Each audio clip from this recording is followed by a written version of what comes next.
అందరికీ నమస్కారాలు. కావలి ఒలుగోళ్ళ శాంభవి మాత నిరంతరం కావలిని కాపు కాస్తున్నటువంటి దేవత. ఆ తల్లి దీవెనలతో మన కావలి సుభిక్షంగా ఉంది. ఇంకా మెరుగైనటువంటి సేవలు అందించేదానికి ఈ రోజున ప్రభుత్వాలు పనిచేస్తున్నాయి.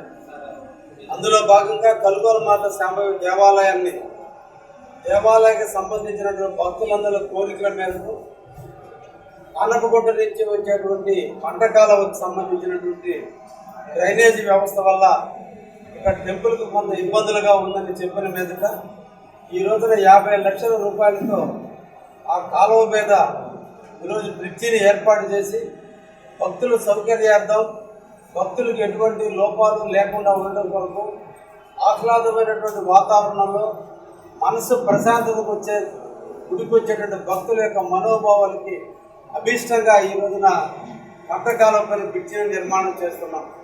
అందులో భాగంగా ఈ రోజున ఈ గుడిని సందర్శించడం జరిగింది.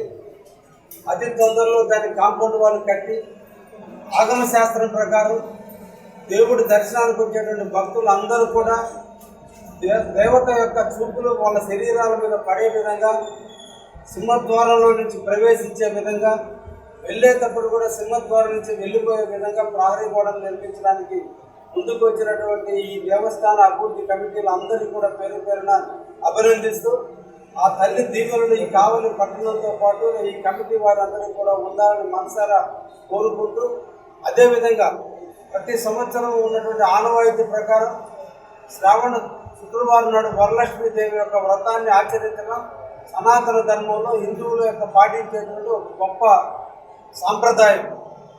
ప్రతి ముత్తైదువులు, ప్రతి సువాసినులు వచ్చి వాళ్ళ కుటుంబాలు బాగుండాలని, ఆ తల్లి దీవెన ఎప్పుడు కూడా మా కుటుంబాల మీద ఉండాలని ఆ రోజున వాళ్ళు ఉపవాస దీక్షలలో కుంకుమార్చన పూజలతో వరలక్ష్మి వ్రతాన్ని నిర్వహించడం జరుగుతుంది. కాబట్టి ఈ వచ్చే నెల ఆగస్టు 8వ తేదీన వరలక్ష్మి వ్రతాన్ని కూడా కలుగోల శాంభవి దేవాలయంలో ఎండోమెంట్ ఈవో గారి ఆధ్వర్యంలో ప్రధాన అర్చకుల ఆశీస్సులతో ఇక్కడ ఘనంగా నిర్వహించబోతున్నారు. తప్పకుండా కావలి పట్టణ భక్త మహాశైలు అందరూ కూడా దీన్ని సద్వినియోగం చేసుకొని మన ఇంట సిరులు కుదిర్చే విధంగా, ఆ తల్లి దీవుల్లో మన ఇంట ఉండే విధంగా అందరూ కూడా ఈ ఉపవాసం దీక్షలో పాల్గొనవలసిందిగా కూడా కోరుతూ ఉన్నాం. ధన్యవాదాలు.